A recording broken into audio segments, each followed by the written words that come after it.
আমরা যে দেশকে গড়ার এই যে একটা সময়টা পেয়েছি, আমাদের ভুলে গেলে চলবে না।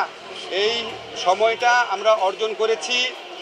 আমাদের যে আবু সাইদ, মুগ্ধ, একটা 6 বছর মেয়ে রিয়া, 4 বছরের বাচ্চা আহাদ, অসংখ্য মানুষের আত্মদান, অসংখ্য মানুষের শহীদ হয়েছে, বিভিন্ন রাজপথ রক্তে রঞ্জিত হয়েছে।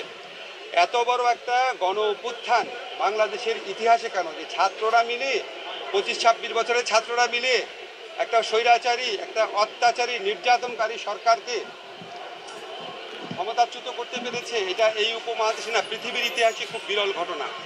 এই বিজয়ের তাৎপর্য আমাদের অনুভব করতে হবে এবং এই বিজয় আমাদের উপর যে দায়িত্ব দিয়েছে সেই দায়িত্ব আমাদেরকে আত্মস্থ করতে হবে।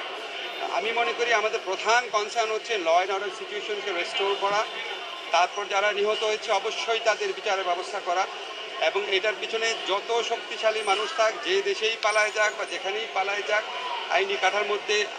আইনি কাঠামোর মধ্যে বিচারের ব্যবস্থা করা বা উদ্যোগ নেওয়া, আহত যারা আছে তাদের পুনর্বাসনের ব্যবস্থা করা।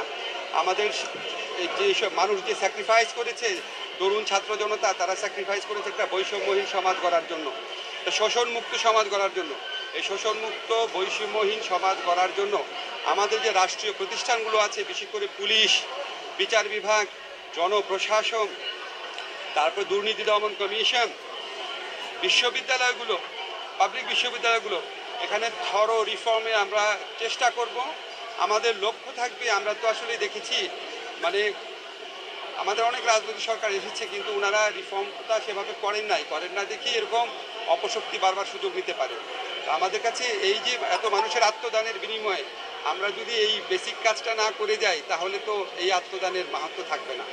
এটুকুই প্রত্যাশা। ধন্যবাদ।